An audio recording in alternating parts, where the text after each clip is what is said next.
जय श्री राम। शुक्लांबरधरं विष्णुं शशिवर्णं चतुर्भुजं प्रसन्नवदनं ध्यायेत् सर्वविघ्नोपशान्तये। रामाय रामभद्राय रामचन्द्राय वेधसे रघुनाथाय नाथाय సీతాయాః పతయే నమః. వాల్మీకి రామాయణం శ్రీ పుల్లల శ్రీరామచంద్రుడి గారు తెనుగు చేసినది. అరణ్యకాండం 17వ సర్గలో ఉన్నాం.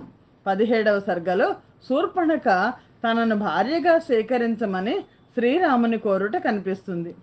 స్నానము చేసిన పిమ్మట గోదావరి నదికి స్నానానికి వెళ్ళారు శ్రీరాముడు, లక్ష్మణుడు, సీత. స్నానం చేసి వెనక్కి వస్తారు. స్నానము చేసిన పిమ్మట శ్రీరాముడు, సీత, లక్ష్మణుడు ఆ గోదావరి తీరము నుండి తమ ఆశ్రమమునకు వెళ్ళిరి. శ్రీరాముడు ఆ ఆశ్రమము చేరి పూర్వాహ్నమునందు చేయదగిన కర్మలు నిర్వర్తించుకొని పర్ణశాలకు వెళ్ళెను. అతట సోదరుడైన లక్ష్మణునితో కలిసి అనేక విధములైన సంభాషణలు చేయుచుండెను. సీతా సమేతుడై పర్ణశాలలో కూర్చుని ఉన్న మహాబాహువైన ఆ శ్రీరాముడు చిత్రా నక్షత్రముతో కూడి ఉన్న చంద్రుని వలె ప్రకాశించెను. శ్రీరాముడు ఆ విధముగా ఆసక్తమైన మనస్సుతో సంభాషణలో మునిగి ఉండగా దైవ వశము చేత ఒక రాక్షస స్త్రీ ఆ ప్రదేశమునకు వచ్చెను. ఆమె పేరు శూర్పణఖ, రావణుడనే రాక్షసుని సోదరి. ఆ రాక్షసి దేవతా పురుషుడు వలె ఉన్న ఆ శ్రీరామునికి దగ్గరగా వచ్చి అతనిని చూచెను. బలిష్టమైన బాహువులు గల రాముని వక్షస్థలము సింహము వక్షస్థలము వలె విశాలముగా ఉండెను. నేత్రములు పద్మము రేకుల వలె ఉండెను.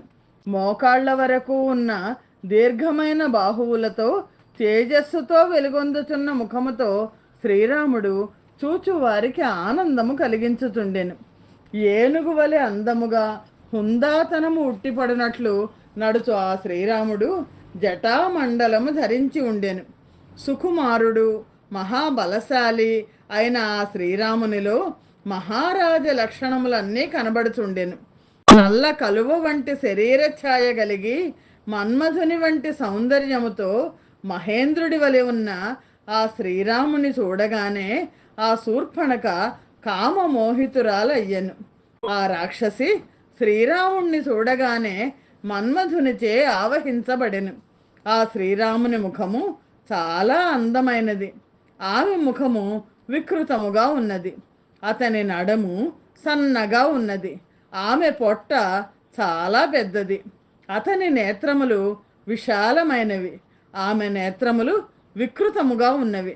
అతని జుట్టు నల్లగా అందముగా ఉన్నది. ఆమె జుట్టు ఎర్రగా ఉన్నది. చూచువారికి ఆనందము కలిగించే రూపం అతనిది, శ్రీరాముడిది. ఆమెది శూర్పణఖది వికృతమైన రూపము. అతని కంఠధ్వని మధురమైనది. శూర్పణఖ కంఠధ్వని కర్ణకఠోరము. అతడు నవ యవ్వనవంతుడు. ఆమె శూర్పణఖ వెగటు కలిగించు వృద్ధురాలు. అతడు మాటలలో నేర్పరి. శూర్పణఖ వంకరగా మాటలాడును. అతని నడవడిక, శ్రీరాముని నడవడిక న్యాయసమ్మతమై ఉండును. శూర్పణఖ నడవడిక చాలా చెడ్డ నడత గలది. అతడు చూచువారికి, శ్రీరాముడు చూచువారికి ఆనందం కలిగించును. శూర్పణఖ చూచువారికి ఏవగింపు కలిగించును. అట్టి ఆ రాక్షసి శ్రీరామునితో ఇట్లు పలికెను: నీవు భార్యా సమేతుడవై ధనుర్బాణములు ధరించి జటాధారివై మునివేషముతో రాక్షసుల నివాసమైన ఈ ప్రదేశమునకు ఎట్లు వచ్చినావు? ఏ పని మీద వచ్చినావు? యథార్థముగా చెప్పుము.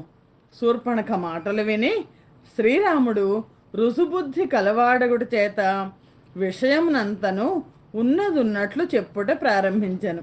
శ్రీరామునకు ఎన్నడూ అసత్యము ఇష్టము కాదు. విశేషించి ఆశ్రమములో ఉన్నప్పుడు స్త్రీల ఎదుట అసత్యము పలుకుట అతనికి ఇష్టము కాదు. శ్రీరాముడు ఇట్లు చెప్పెను: దశరథుడను రాజు ఉండేవాడు. అతడు దేవతల వంటి పరాక్రమము కలవాడు. నేను అతని జ్యేష్ఠపుత్రుడను. నా పేరు శ్రీరాముడు. ఇతని పేరు లక్ష్మణుడు. ఇతడు నా తమ్ముడు. నన్ను అనుసరించి నియమపాలనము చేయుచున్నాడు. ఈమె నా భార్య, విదేహ రాజపుత్రి. ఈమె పేరు సీత. నేను ధర్మమును ఆచరించవలనను కోరిక కలవాడను. ధర్మము కొరకు నా తండ్రి తల్లి ఇచ్చిన ఆజ్ఞకు బద్ధుడనై ఈ వనములో నివసించుటకు వచ్చినాను. నీవెవరివో తెలుసుకొని కోరుచున్నాను. ఎక్కడ నివసింతువు, ఎవరి భార్యవో చెప్పుము. ఇంత సుందరమైన శరీరము గల నీవు రాక్షస స్త్రీవని నాకు తోచుటలేదు. ఎంత అసహ్యంగా ఉంటే సుందరమైన శరీరం అంటున్నాడు శ్రీరాముడు. నీవు ఎందుకొరకై ఇక్కడికి వచ్చినావు, యథార్థముగా చెప్పుము. ఆ శూర్పణఖ శ్రీరాముని మాటలు విని మన్మధుని చేత పీడించబడినదై ఇట్లు చెప్పెను. నా పేరు శూర్పణఖ. నేను రాక్షస స్త్రీని. కోరిన రూపము ధరించగలదానను. నేను ఒక్కదానినే అందరికీ భయము కలిగించుతూ ఈ అరణ్యములో సంచరించుచుందును. అధిక బలశాలి, వీరుడు, విశ్రావసుని పుత్రుడు అయిన రావణుడనే రాక్షసరాజు నా సోదరుడు. నీవా అతన్ని గూర్చి వినియే ఉందు. ఎల్లప్పుడూ అత్యధికమైన నిద్రగల మహాబలవంతుడైన కుంభకర్ణుడు, ధర్మాత్ముడు, రాక్షస ప్రవృత్తి లేనివాడు అయిన విభీషణుడు నా సోదరులు. యుద్ధములో ప్రసిద్ధమైన పరాక్రమము గల ఖరదూషణులు కూడా నా సోదరులు. నేను వారినెవ్వరినీ లెక్క చేయను. తొలిసారిగా చూచినది మొదలు పురుషులలో శ్రేష్ఠుడవైన నిన్ను మనోభావము చేత భర్తగా పొందినాను. నేను గొప్ప ప్రభావము కలదానను. బలముతో స్వేచ్ఛగా ఇష్టం వచ్చిన చోటికి వెళ్ళగలను. చాలా కాలము పాటు నాకు భర్తగా ఉండుము. నేను కోరి వచ్చినాను. ఇంకా నీకు ఈ సీతతో ఏమి పని? ఈ సీత ఆకారము రూపము కూడా వికారముగా ఉన్నది. ఈమె నీకు తగినది కాదు. నేనే నీకు తగినదానను. నన్ను భార్యనుగా చూడుము. ఈ మనుష్య స్త్రీ వికృత రూపము గలది. ఈమె స్వభావము చెడ్డది, భయంకరురాలు. పొట్ట అణగిపోయి వికృతముగా ఉన్నది. నేను ఈమెను నీ సోదరుని కూడా భక్షించి వేసేదను. అటు పిమ్మట నీవు నాతో కలిసి పర్వత శిఖరములను అనేక విధములైన వనములను చూచుతూ దండకారణ్యములో సంచరించవచ్చును. మాటలలో నేర్పరి అయిన శ్రీరాముడు ఆ మాటలు విని నవ్వుచూ ఆ రాక్షస స్త్రీతో ఈ విధముగా పలుకుటకు ప్రారంభించెను. శ్రీమద్ రామాయణమునందలి అరణ్యకాండలోని 17వ సర్గము సమాప్తము. జయ శ్రీరామ్. 18వ సర్గ. లక్ష్మణుడు శూర్పణఖ ముక్కు చెవులు కోయుట. పిమ్మట శ్రీరాముడు చిరునవ్వు నవ్వుచూ మన్మధుని పాశము చేత బంధించబడి ఉన్న ఆ శూర్పణఖతో మృదువైన మాట ఈ విధముగా పలికెను. పూజ్యురాలా అని శూర్పణఖను అంటున్నాడు. నాకు వివాహమైనది. ఈమె నాకు చాలా ఇష్టురాలైన భార్య. నీ వంటి ఆడవాళ్ళు సవతి ఉండుటను ఏమాత్రమూ సహింపదాలరు. లక్ష్మణుడని పేరుగల ఈతడు నా తమ్ముడు.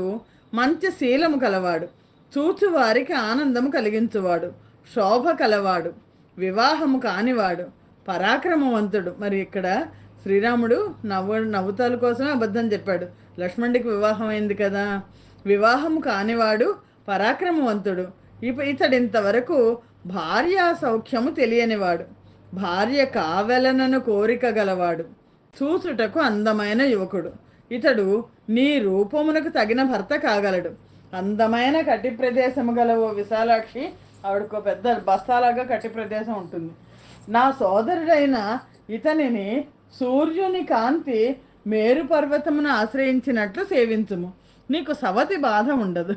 కామమోహితురాలైన ఆ రాక్షస స్త్రీ రాముని మాటలు విని వెంటనే రాముణ్ణి విడిచి లక్ష్మణుని వద్దకు వెళ్ళి ఇట్లు పలికెను.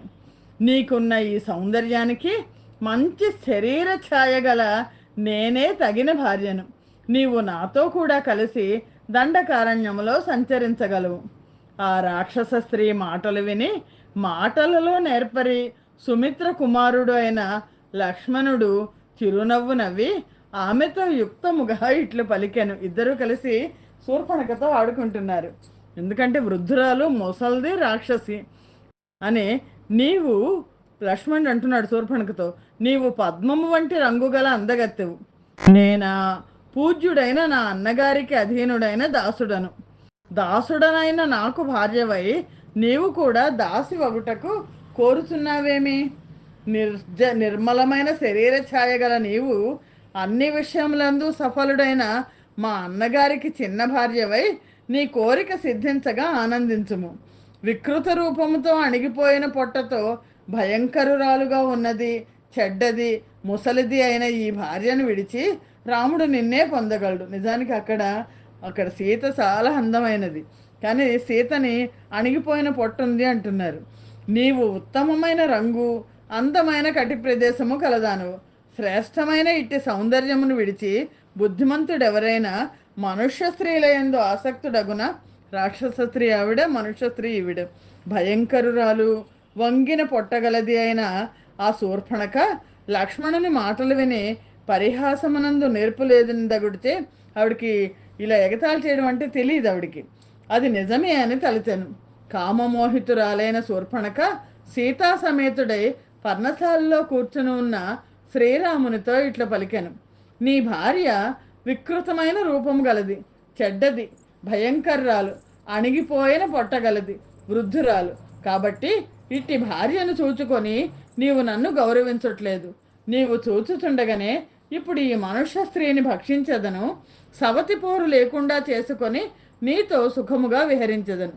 కొరవి వంటి నేత్రములు గల శూర్పణఖ ఇట్లు పలికి మిక్కిలి కోపముతో పెద్ద ఉల్క రోహిణి మీదకు వచ్చినట్లు లేడి కళ్ళ వంటి కళ్ళు గల సీత మీదకు పరిగెత్తను. మహాబలశాలి అయిన శ్రీరాముడు మృత్యుపాశము వలె వచ్చి మీద పడుతున్న ఆ రాక్షసిని అడ్డుకొని లక్ష్మణునితో ఇట్లు పలికెను. సౌమ్య, లక్ష్మణ, క్రూరులైన చెడ్డవారితో ఎన్నడూ పరిహాసము చేయకూడదు. వీళ్ళు ఇప్పటిదాకా ఆడుకున్నారు, కానీ ఆవిడ క్రూరురాలు. వైదేహి ఈమె చేతిలో మరణించవలసింది, ఎట్లో జీవించి ఉన్నది చూడుము. ఈ రాక్షస స్త్రీ వికృతమైన రూపముతో, పెద్ద ఉదరముతో చాలా మదించి ఉన్నది, చెడ్డ స్వభావము గలది. అందుచే ఈమె ఆకారమును అంగవిహీనమై వికృతముగా ఉండునట్లు చేయుము. మహాబలశాలి అయిన లక్ష్మణుడు శ్రీరాముని మాటలు విని కోపించి రాముని పార్శ్వమునందున్న ఖడ్గమును తీసుకొని శూర్పణఖ ముక్కు చెవులు కోసివేశాను. లక్ష్మణుడు ఆ విధముగా చెవులు ముక్కు ఛేదించగా భయంకరురాలైన ఆ శూర్పణఖ వికృత స్వరముతో అరుచుచు వచ్చిన దారినే అడవిలోనికి పారిపోయాను. అవయవములు ఛేదించుట చేత వికృతమైన ఆకారముతో చాలా భయంకరముగా ఉన్న ఆ శూర్పణఖ రక్తముతో తడుస్తూ వర్షాకాల మేఘము వలె అనేక విధములైన ధ్వనులు కలుగునట్లు అరిచెను. ఆమె అనేక విధముల రక్తము స్రవించుచుండగా బాహువులు పట్టుకుని గర్జించుతూ మహారణ్యములోనికి ప్రవేశించెను. ఈ విధముగా అంగవికారము కలుగునట్లు చేయబడిన ఆ శూర్పణఖ జనస్థానములో రాక్షసుల సముదాయముతో కలిసి ఉన్నవాడు, చూచుటకు భయంకరుడు, తనకు సోదరుడు అయిన కరుని వద్దకు వెళ్ళి ఆకాశము నుండి పిడుగువలే నేల మీద వ్రాలెను. కరుని సోదరి అయిన ఆ శూర్పణఖ రక్తముతో తడిసి భయమోహములతో వ్యాకులత చెందినదై శ్రీరాముడు సీతతోనూ లక్ష్మణునితోనూ కలిసి అరణ్యమునకు వచ్చినట్లును, తన అవయవములను ఛేదించినట్లును అన్ని విషయములు ఆ కరునకు చెప్పాను. శ్రీమద్ రామాయణమునందలి అరణ్యకాండలోని 18వ సర్గము సమాప్తము. స్వస్తి ప్రజాభ్య పరిపాలయంతాం న్యాయేన మార్గేణ మహిం మహేషాః. గోబ్రాహ్మణేభ్య శుభమస్తు నిత్యం. లోకా సమస్తా సుఖినో భవంతు. సర్వం శ్రీరామార్పణమస్తు. జయ శ్రీరామ్.